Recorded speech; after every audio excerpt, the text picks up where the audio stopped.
नमस्कार सभी लोहाघाट वालों को। तो वापस शहर लोहाघाट में हूँ।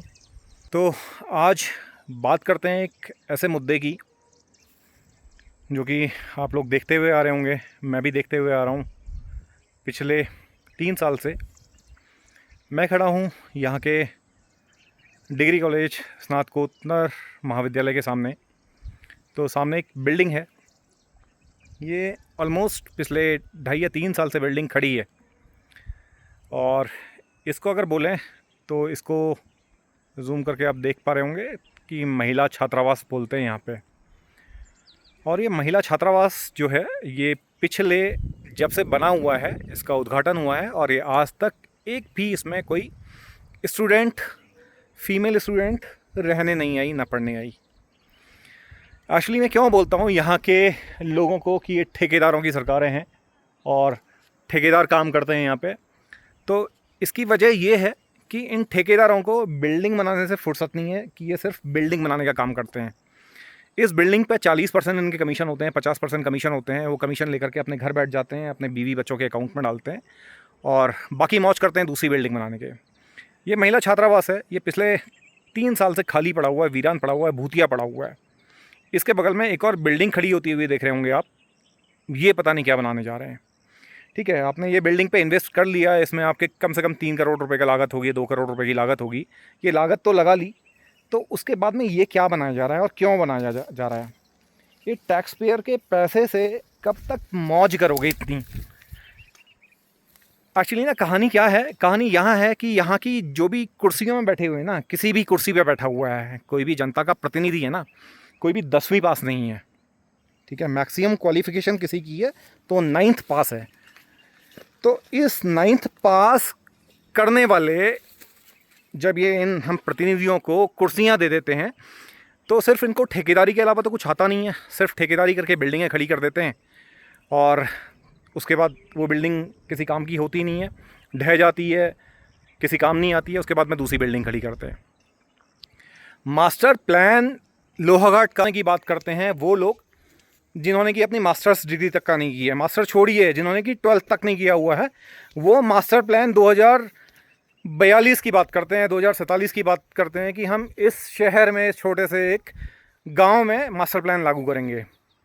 मास्टर प्लान लागू करने के लिए ये बोलते हैं कि जो टैक्स पेयर है, जो अपना कहीं से फौज से रिटायर होकर आदमी आ रहा है, किसी के बच्चे बाहर से आईटी में जॉब्स कर रहे हैं, होटल इंडस्ट्री में जॉब कर रहे हैं, वो गांव से शहर में आए हैं, तो उनके मकान नहीं बनने देंगे ज़मीनों पे।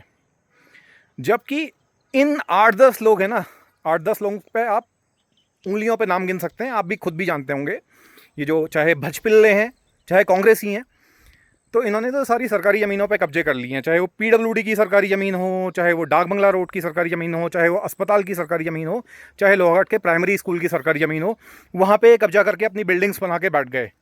इन्होंने अपने कमरे किराए पे दे दिए, अपने होटल्स बना लिए, चाहे अपने इन्होंने कमर्शियल कॉम्प्लेक्सेस बना लिए।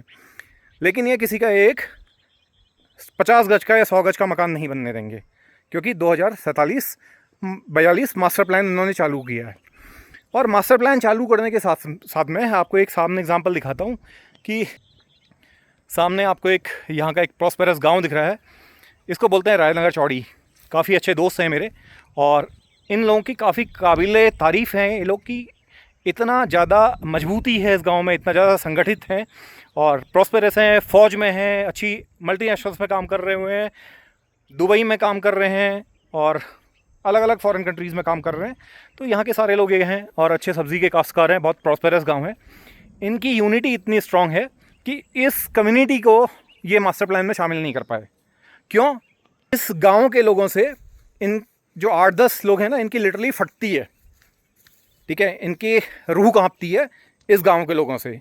तो मास्टर प्लान लागू करवाने के लिए इन्होंने मास्टर प्लान लोहाघाट से लेके उसके आसपास के कली गाँव, राईकोट, महर, ये सारी राईकोट, कुंवर और साथ में सुई तक का मास्टर प्लान लागू करवाने की कोशिश कर ली है कि वहाँ पे हम लागू करवाएंगे। यहाँ पे सिर्फ ना लगवाने का रीज़न है कि क्योंकि यहाँ के लोगों से इनकी लिटरली ऐसी होती है।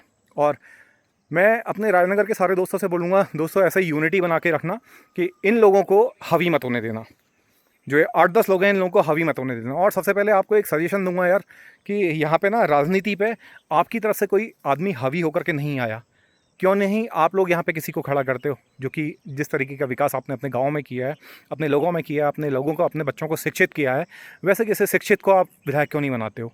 क्यों ये 10वीं फेल, 8वीं फेल, चौथी फेल किसी एक शहर की इकॉनमी, शहर का एडमिनिस्ट्रेशन या शहर की किसी भी चीज़ में पॉलिटिकली राज कर रहे हैं, रोक क्यों नहीं सकते हैं? क्यों नहीं रोक सकते हैं? तो इस तरह की चीज़ें अगर यूनिटी सारे लोगों की हो तो इन 8-10 लोगों की ना मोनोपोली जो है, 8-10 लोग कभी भाजपा में, कभी कांग्रेस में, कभी किसी में, कभी किसी में, तो इन लोगों के मुंह बंद हो जाएंगे। ये जो चाहे भजपिल्ले हैं, चाहे कांग्रेसी पुराने गीदड़ हैं, गीदड़ ही बोलूँगा क्योंकि इन्होंने क्या किया है, इन्होंने सिर्फ जनता के पैसा खाया है, टैक्स पेयर का पैसा खाया है और लोगों का हक छीना है। और मास्टर प्लान चालू करने की बात करते हो तुम, यहाँ पे बिठा करके बड़ी बड़ी बातें करते हो मास्टर प्लान की। तो मास्टर प्लान चालू करने से पहले अपने किए हुए कब्जे हैं, जो तुमने यहाँ पे कब्जे किए हुए हैं, ये कब्जे खाली करवा लो, वरना जिस दिन मेरे जैसा कोई यहाँ पे आ गया ना तो सबसे पहले तो तुम्हारे कब्जे तोड़वाएगा। हाँ, मैं ये भी दावा करता हूँ कि राजनीति से जब तक मेरी तरह की सोच वाले बाहर रहेंगे तब तक का इन जैसे 8-10 जाहिल इस शहर पर राज करेंगे, इस राज्य पर राज करेंगे। लेकिन जिस दिन मेरे जैसा कोई आदमी आ गया या आप किसी कैलिबर वाले आदमी को लेकर के आ गए, तो जो इन्होंने वापस PWD से लेके, डाक बंगला से लेके, अस्पताल की ज़मीनों से लेके, प्राइमरी कॉलेज या GIC कॉलेज के आसपास में जो सरकारी ज़मीन पे कब्जे करे हुए हैं ना, इनके सबसे पहले कब्जे तोड़वाएगा। कब्जे तोड़वा करके ज़मीन पे मिलवाएगा और वापस, जिसे बोलते हो कि कांग्रेस के शासन में कुछ नहीं हुआ, इसके शासन में कुछ नहीं हुआ, मैं कांग्रेसी नहीं हूँ ना, कांग्रेस का पक्ष लेता हूँ, लेकिन सन 2000 से पहले का जो भी महिला चिकित्सालय चलता था, जो भी यहाँ पे पॉलिसीज चलती थी, जिस तरीके का माहौल था, जिस तरह का एटमॉस्फेयर था, जिस तरह का डेवलपमेंट था, वो डेवलपमेंट वापस लाया जाएगा। वही महिला अस्पताल चालू होंगे। और जिसे तुम राजनीति में कभी डॉक्टर्स के ट्रांसफ़र कर देते हो, कांग्रेसी विधायक है तो हमने यहाँ पे डॉक्टर्स के ट्रांसफ़र कर दिए, अब भाजपा का यहाँ पे कोई आ गया तो उसने डॉक्टर्स के ट्रांसफ़र रोक लिए, तो जनता को बेवकूफ़ समझते हो क्या? दो चीज़ें होती हैं, एक बेवकूफ़ बनाना और एक बेवकूफ़ समझना।